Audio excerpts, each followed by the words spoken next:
Masya Allah. Dalam video kali ini, Ustadz Khalid Basalamah menceritakan kepada kita semua sebuah kisah nyata yang dialami oleh seorang ibu di Riyadh yang bersedekah kepada pembantunya.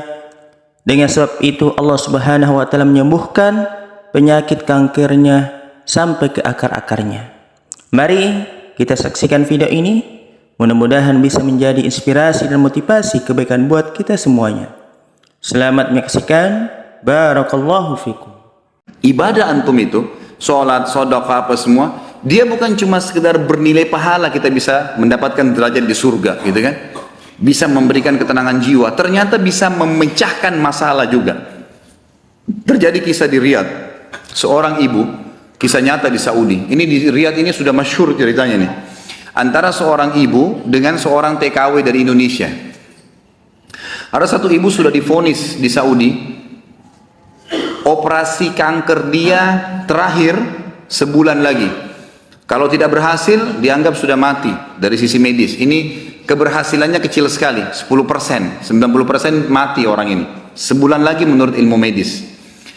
3 hari setelah divonis begitu sama dokter, sebulan lagi operasi terakhir, datang pembantunya dari Indonesia.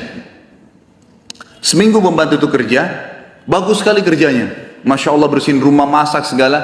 Tuan rumahnya ini senang.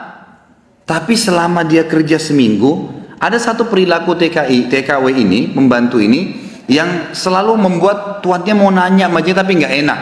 Akhirnya setelah seminggu itu ditanya. Ternyata dia kalau siang hari, habis selesaikan kerjaan semua, habis siapin makan, dia masuk kamar mandi, lama di kamar mandi pembantu ini.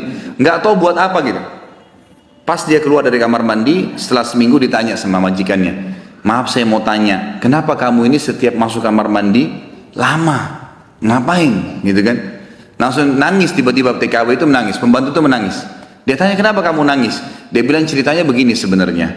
Sebelum saya berangkat ke Saudi di Riyadh ini, 12 hari, ya sebelum saya berangkat ini, 12 hari sebelumnya saya baru melahirkan. Dan saya punya bayi di Indonesia. Saya lagi susuin.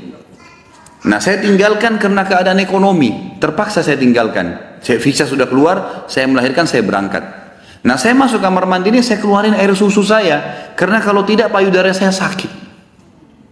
Coba, kalau antum dengar keluhan seperti ini dari pegawai, dari staf, dari orang, apa yang antum lakukan? Perhatikan perilakunya muslimah ini, ya. Majikannya buat apa? Ini ternyata menjadi penyebab, penyakitnya hilang. Apa yang dia buat? Dia bilang, baiklah. Sambil dia nangis, dia dengar ceritanya, dia bilang, baiklah. Dia masuk, gajinya itu 800 real per bulan. Tuannya ini, kebetulan punya duit di rumahnya, diambil dikali 24 bulan, 2 tahun.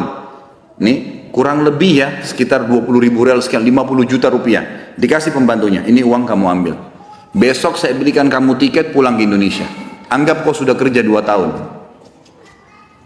Pembantunya bilang nggak apa-apa. Dia bilang nggak apa-apa, anak kau lebih penting daripada saya, urus anakmu, nggak apa-apa. Terus ada pembantunya, baiklah kalau begitu terima kasih. Kata tuannya, kalau memang majikannya bilang kalau seandainya 2 tahun kemudian habis nyusuin kamu terfikir kembali, ini nomor HP saya, dikasih, pulanglah. Pembantu kita sudah selesai nih, TKW sudah pulang Indonesia. Kita sekarang berhubungan dengan kisah ibu ini. Apa kata dia? Semenjak pembantu itu berangkat, mulai hari itu setiap hari saya menangis. Menangisnya bukan karena sedih penyakit saya merasa terharu, susah menggambarkannya, terharu betul dan bersyukur kepada Allah. Bagaimana Allah membukakan pintu itu buat saya. Saya selalu bersyukur terus sama Allah karena saya bisa memberikan, terfikir untuk kasih gaji 2 tahun. Mungkin kalau terjadi pada kita, kita bilang, baiklah kamu pulang aja minimal. Pernah gak antum terfikir kasih gajinya lengkap semua? Gitu kan? Dia bilang, saya terharu kenapa saya bisa lakukan itu. Dan saya selalu bersyukur sama Allah, saya bisa lakukan sementara memang ini ada vonis mati dekat lagi secara medis gitu kan. Dia bilang tiap hari saya menangis. Dan setiap kali saya menangis, saya merasa ada satu kepuasan dan keadaan saya lebih baik. Ringkas cerita, tiba masa operasi, ditelepon rumah sakit, disiapin semuanya alat operasi. Ini sudah jelas akan menemui ajal kalau secara medis. Tiba di rumah sakit, dicek sebelum operasi, dokternya duduk setelah cek di kursi lalu bertanya, kamu berobat kemana sebulan ini? Kata ibunya, saya nggak berobat kemana-mana. Kamu tahu nggak, kanker kamu nggak ada, sedikit pun nggak ada, akarnya nggak ada, sembuh total, nggak ada, nggak mungkin terjadi secara medis. Ibu itu tersenyum lalu mengatakan, kalau betul apa yang dokter ucapkan, itu karena sedekah saya. Diceritain sama dia ceritanya, begini, begini, begini. Dokternya jadi nangis. Dokternya bilang apa? Subhanallah, yang telah membukakan mata hati saya, ternyata menyembuhkan bukan obat sama dokter. Tapi siapa? Allah subhanahu wa ta'ala. Ambil pelajaran ikhwas sekalian. Ternyata amal-amal soleh itu bisa membuat kita keluar dari masalah. Abdullah bin Umar dan Abdullah bin Abbas radhiyallahu anhum ajma'in, itu kalau beliau sedang menghadapi masalah dan tidak pecah, beliau keluar cari orang miskin dan sedekah, gitu kan? Keluar bertawassul dengan amal soleh, seperti itulah.